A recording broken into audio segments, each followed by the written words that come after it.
Good morning. Good morning, everybody, on this day of Lag BaOmer. And you've joined us today for meditation. So we're going to use the energy of this beautiful day of Lag BaOmer to help us meditate. So I was listening to something this morning that Rabbi Lappin said, and he said it's amazing because what actually happened on Lag BaOmer is this huge plague which took place, which killed 24,000 students, stopped on this day. And it's quite ironic this year because we have been going through our own pandemic, coronavirus, and things are starting to ease up, especially here in Israel. And as we set off to start our meditation session this morning, let's just take a moment to feel some gratitude that there could be a lot of things that are going okay. Maybe not every box is ticked or checked, or not everything is going the way we want them to be going. But let's just take a moment to feel a sense of something we are grateful for. It could be our health, it could be our family, it could be anything you want it to be. So something spiritual, something physical, someone who you are grateful for, or something you are grateful for. So let's just close your eyes for a moment and just breathe in that gratitude. Something or someone, or even your health, that you are so grateful for.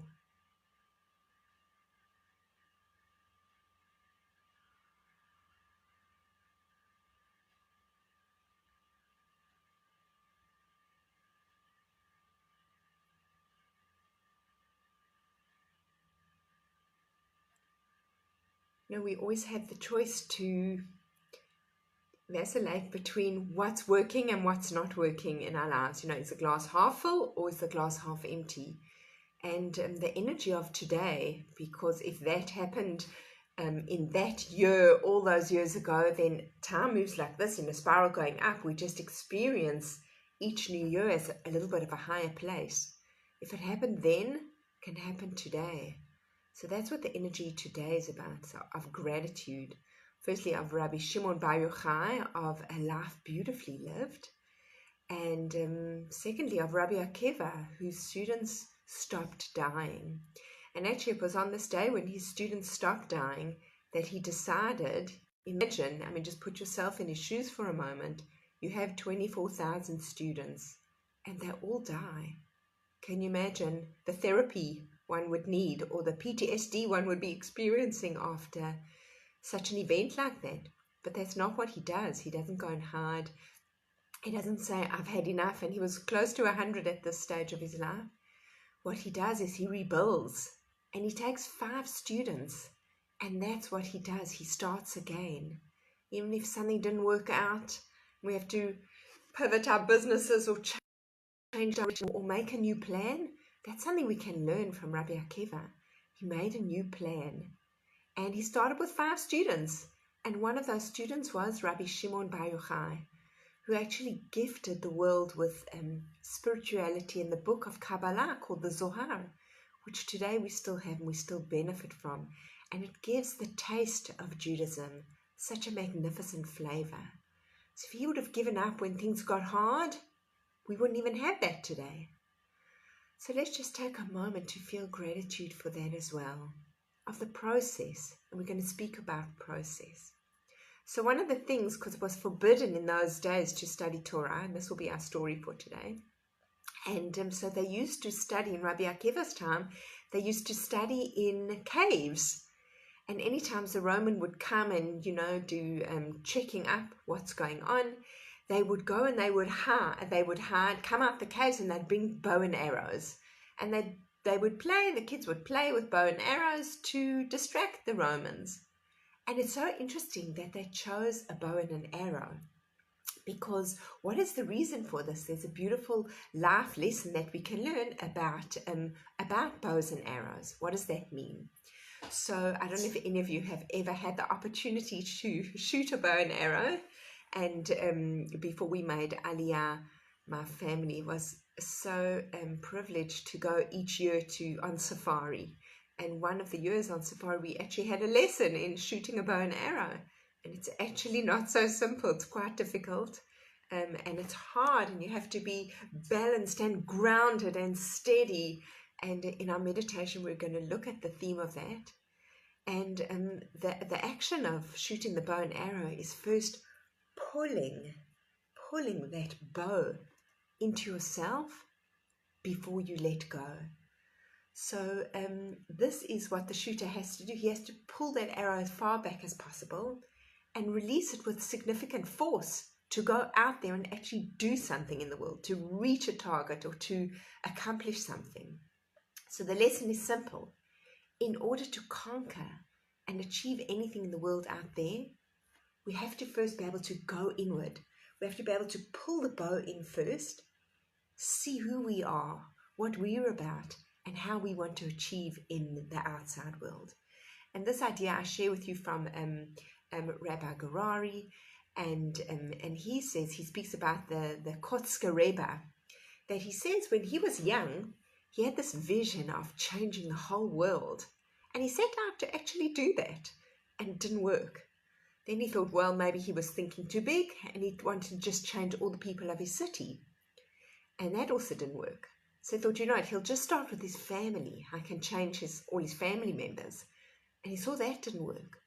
So he thought, you know what, I'm going to just start with myself.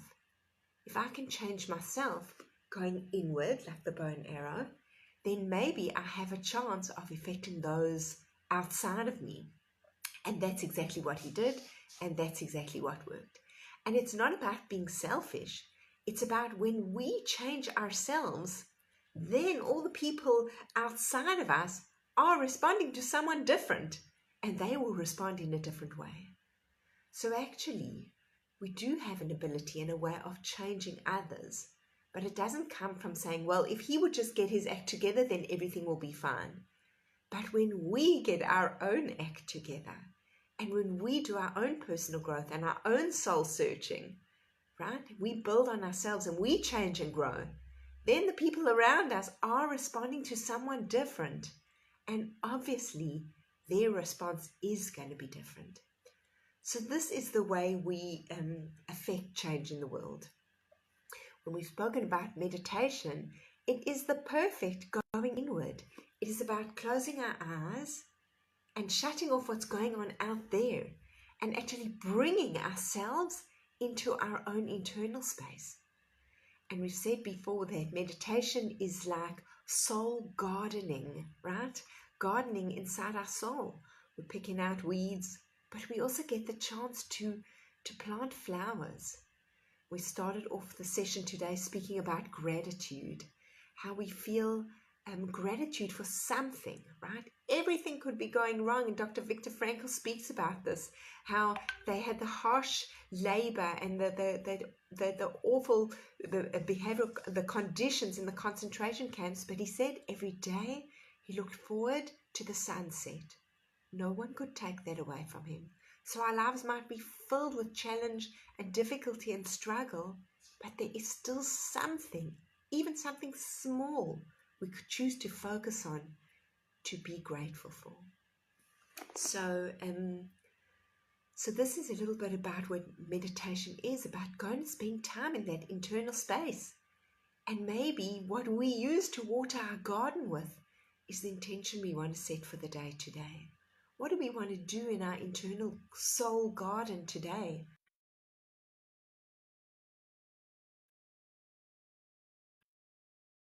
What is really nurture? How can we do that? That's what we want to do in our session today. We're actually going to look at a magnificent imagery that my teacher of blessed memory, Dr. Jerry Epstein, what he taught about the Zen archer, right? That it comes from a book, this teaching of his. I just want to get the name of the book. It's Eugene Herrigel's book, Zen in the Art of Mastery, right? So through imagery, it's all about the process of change, of transformation, It's not about reaching our goals. It's about transforming who we are in this moment. That's also what meditation is about. It's about being present right now. It's not about focusing on how I messed up yesterday or how scared I am about the future. It's about in this present moment, what can I cultivate? What can I water in my garden? And what can I grow? It's a time to heal ourselves and go internally. And it is on a level of emotional, physical, or spiritual growth. Each of these components can be looked at. So as we prepare and we settle in to do this beautiful imagery, we're going to start with the imagery and then we're going to end off with the gratitude. So the imagery is a little bit different to how meditation is, because what we do is a certain type of breathing in imagery to shut down and quieten down the thinking mind, right? As you know, when we're in meditation, the shopping list comes up and the to-do list comes up and our mind travels off to the meeting we had or the dinner that we have to prepare. And when we do imagery, there's a certain type of breathing, which we're going to try now, which quietens down our thinking mind and helps us open up our imagination. And that is when we can see something in our imagery, our brain registers it as in our imagination. Our brain registers it as something that has truly happened. So settle into your chairs, and the posture for imagery is actually upright. It's upright. We don't cross our feet and we don't cross our hands. So just settle into that position and just be comfortable there. Then you can gently close your eyes.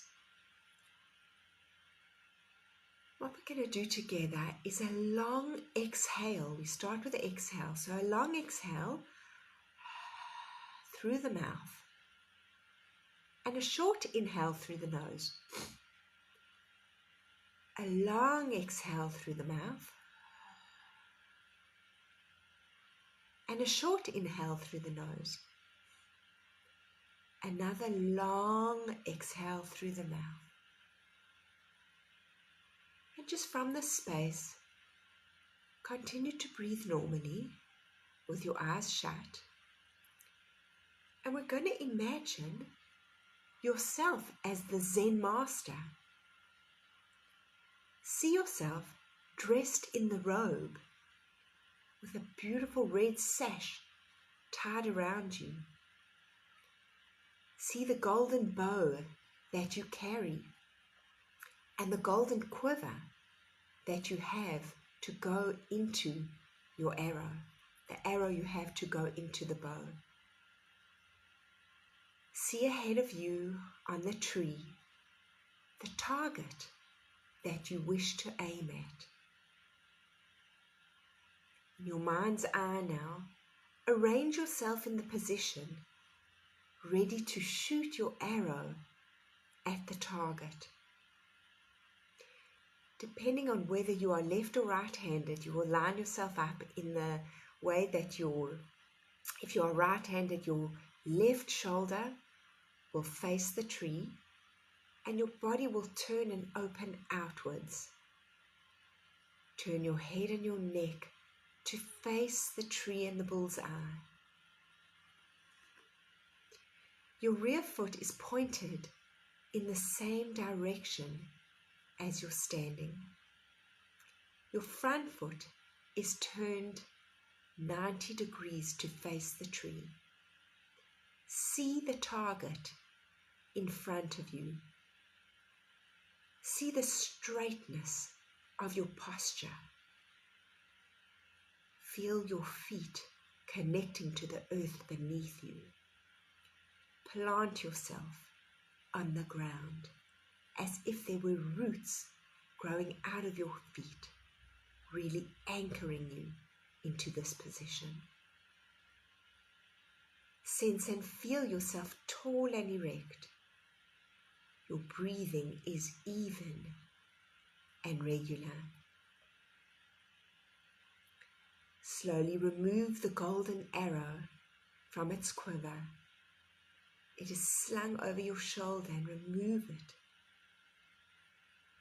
Take the arrow and the bow in a 45-degree angle upwards and put the golden arrow into the bow.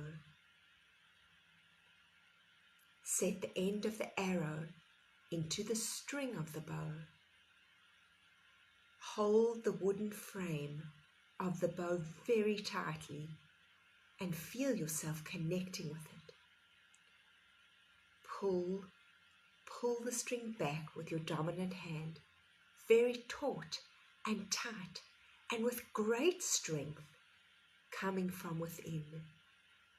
Feel as you pull this arrow backwards that you are going more into yourself, deeper and deeper into yourself, where you connect to your own inner strength. Set the bow now at 90-degree angle, facing the target. Maintain the same posture. Turn your head and focus onto the target. Look directly at the bull's eye. This is the goal, but right now we are not focusing on the goal. We are focusing on who we are as we prepare to let go of that arrow. What is our balance? How grounded are we? How deep are we within ourselves to be able to set our strong intention of what we want to bring about in the world around us? So ground yourself and really feel yourself connected deep within yourself. With your intention is to let that arrow free and to reach its target. But the target can't be the focus. The focus is first on the inwards. So really go inwards and go into that space. When you feel you are ready and you are so grounded and the strength of your inner intention is rising within you, see yourself closing your eyes. Forget about the target. And from that deep inner space of your inner strength, breathe out through your mouth and let the arrow go, knowing that exactly where it needs to land, it will land. This is about letting go of the outcome and about just connecting to your intention. And if we place our energy and our focus in that space, then wherever the arrow lands, we can readjust to that. It's not about the outcome, it's about the process. So allow yourself to let that arrow go as you breathe out. And feel how grounded you still are as you stand in that position. And feel how good it is to be in this place of anchored, connecting to your inner strength as you let that arrow go to find its resting place. Let's be in this space for a moment longer.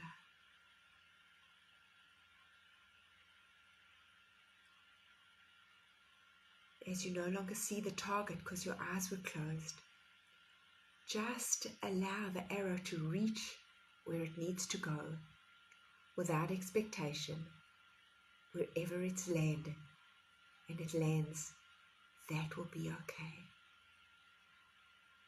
Let go of the ending. Just be in the process. Breathe out through your mouth.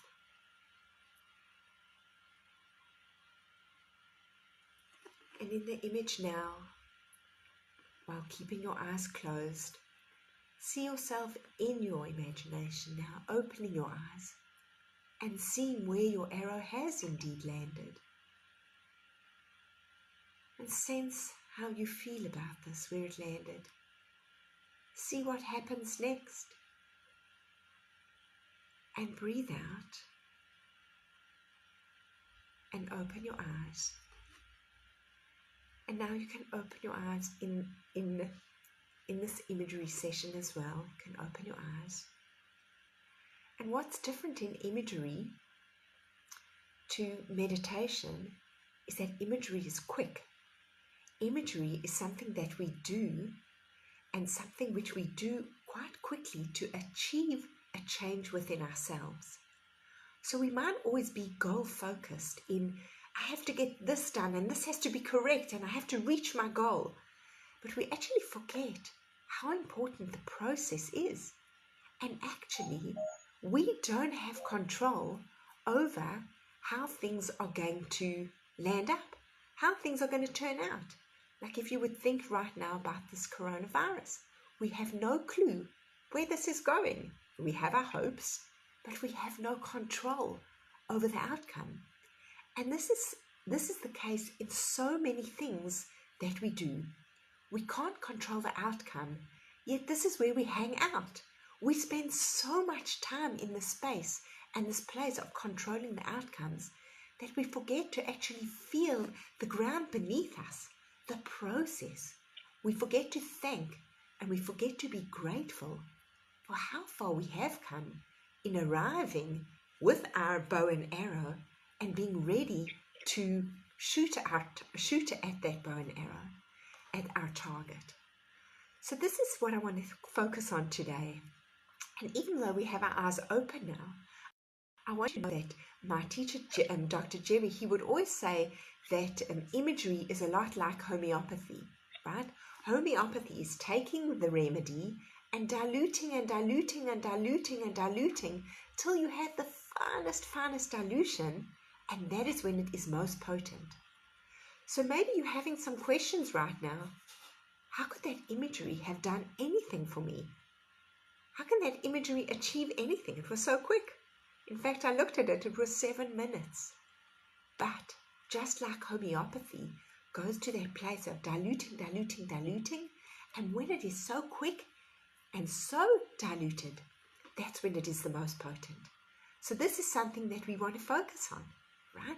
The process, not the outcome. And I know even with myself, even something yesterday I was thinking about as I was preparing for today, is how I'm always my internal talk, right?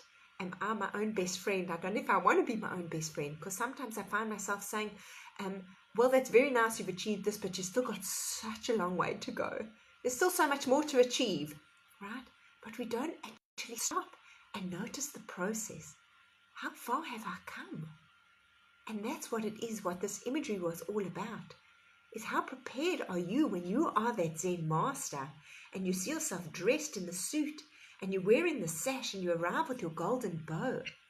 You are arriving, but it's after a process of hours of preparation. And it is connecting to that and knowing an appreciation of how far we have come. And today's session is about paying attention to that, of going to that place of gratitude. As we started off the session looking at this Magafa that killed the 24,000 students of Ravi Akiva, and how we're connecting to the coronavirus, which has killed thousands and thousands around the world, right? Today is the day where the energy in the world is about that can stop. That plague stopped then, and maybe today is the day that things will turn around. But the intention that we have to have is, where are we in this process? Are we just looking at when things can return back to normal and how things will be when we get back then? And it's not okay that things have lifted and now, okay, they're allowing 50 people to get together or allowing 19 people in certain places, and that soon there'll be this, and that's not just good enough yet because I'm waiting for that. How can we be in the place of noticing, wow, things are really improving? Taking a moment and being in the process, not watching and looking, have I hit my bullseye yet? Am I there right now? So it's about looking at the process and being in that space. As we've said before, meditation is about soul gardening. Are we looking at our garden and just noticing all the weeds all the time? How much we have to do to pull them out? And this garden will only be okay when it is perfect?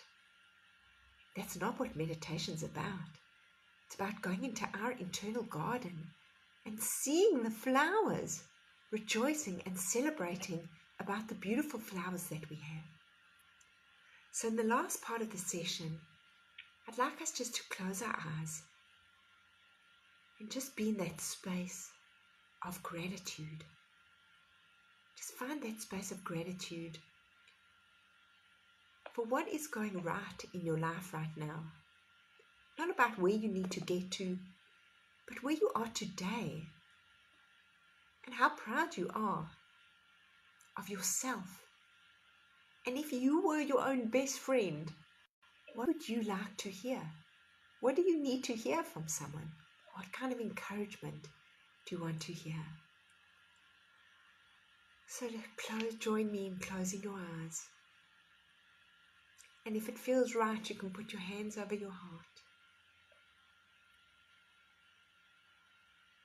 Just coming to that place of seeing the flowers of everything you've planted so far.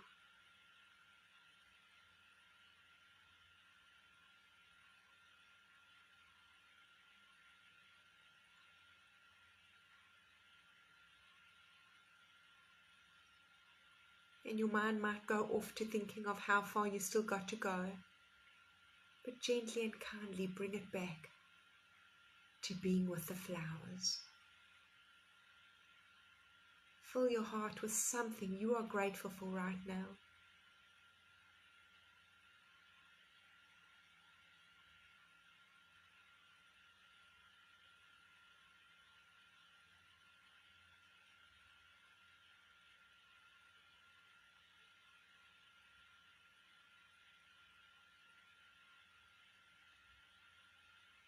Let that gratitude grow.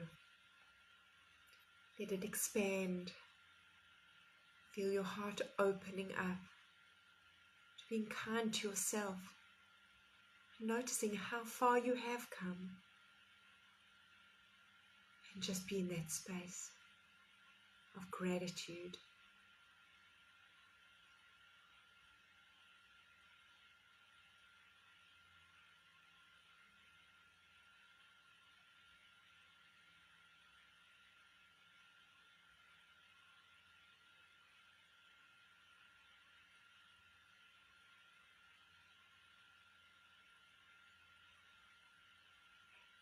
You might want to choose to take some water in a watering can or from a hose and just gently water your garden with love.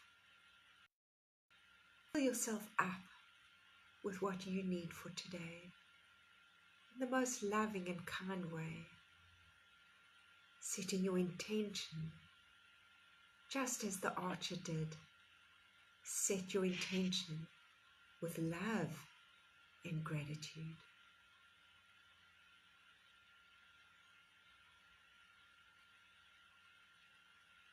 See yourself nurturing yourself and your garden, your internal space. Water is healing. Water is life and brings new life. Just connect to this energy.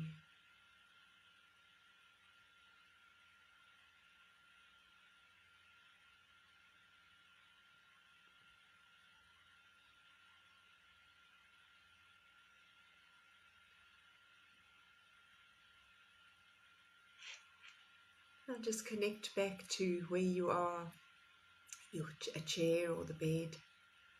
Feel grateful for this half hour that you've had where you have chosen to plant your feet right into your day.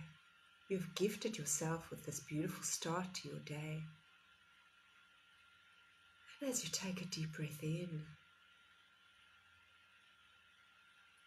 and release this energy out into your day, let it flow out. Take one more deep breath in and just release. And when you're ready, you can open your eyes. Thank you for your comments. Wishing you the most beautiful day. And just to end off by saying that we might not be able to have bonfires this year on Lag BaOmer, but we can still light a candle today, because Rabbi Shimon Bar Yochai, he celebrated his life, and that was his charge to us. Celebrate life and live life, and don't mourn his passing, but bring light into the world. So just because we can't light bonfires today doesn't mean we can't light a candle. And a candle brings so much light. And the final idea of what a candle can do is the same with love. These two concepts apply to both of them. Is that if you want to light someone else's candle, you take from your own and you give to theirs, and theirs lights, but yours isn't diminished. So let's bring light into the world today, starting off, as we said in the beginning, by being kind to ourselves. And when we do that and we love from that space, then that is how we are able to affect others. So from this beautiful space of gratitude and love and soul nurturing and watering our own gardens, I wish you all a beautiful day.